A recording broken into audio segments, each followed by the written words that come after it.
Hello, this is Tejo, and in this presentation, I'm talking about a cutting-edge technology, precisely about MOOCs. This presentation is going to be in 3 steps. I'm going to talk about what MOOCs are, an overview of MOOCs. Secondly, I'm going to give some examples of very common MOOCs.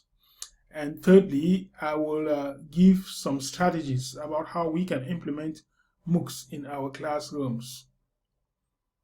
So, what are MOOCs?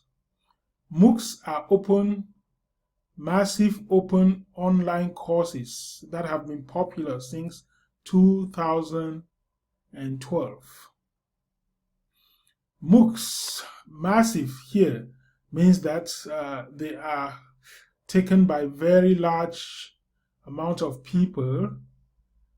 It is open for registration, open content, and is free of charge and affordable. It is available online to local cohorts and it's in real-time interaction. And finally, MOOCs are self-paced. You can start and end whenever you want, or there could be start dates and end dates. Usually you get some college credit by taking MOOCs. You get badges when you take these MOOCs, and the instructor has a role in how you take MOOCs. There is a learning community, and there are always some scripted assignments and feedback given to students who take MOOCs. What are some characteristics of MOOCs? Materials. There is always going to be some course materials. In most cases of the common MOOCs, professors will film their lectures and have them available online. You will have readings, and there are usually problem sets, and there's always some community interaction between students and professors. Now, some examples of MOOCs. The most common examples of MOOCs include EDX, which has some very famous universities in the United States offering courses on EDX website.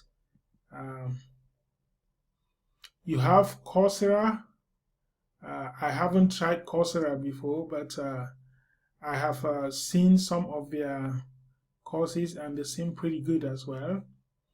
And the last but not the least of the biggest MOOCs is Udacity. Also, I have not taken any course on Udacity before, but I have also seen that they offer some pretty good courses as well. Now, implementation. How can we implement these MOOCs in our classrooms?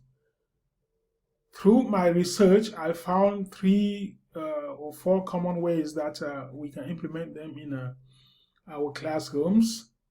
The first one is that students can be required to take these courses and earn some credit independently. Secondly, these courses, we can create our own courses around the MOOCs and facilitate students on learning through these MOOCs. Thirdly, we can offer licenses to MOOCs for local delivery. This means that we can facilitate and help students go through the MOOCs, and then we offer them a license. We can give them a license to go through the MOOCs, and then we facilitate the process, such as in project-based learning.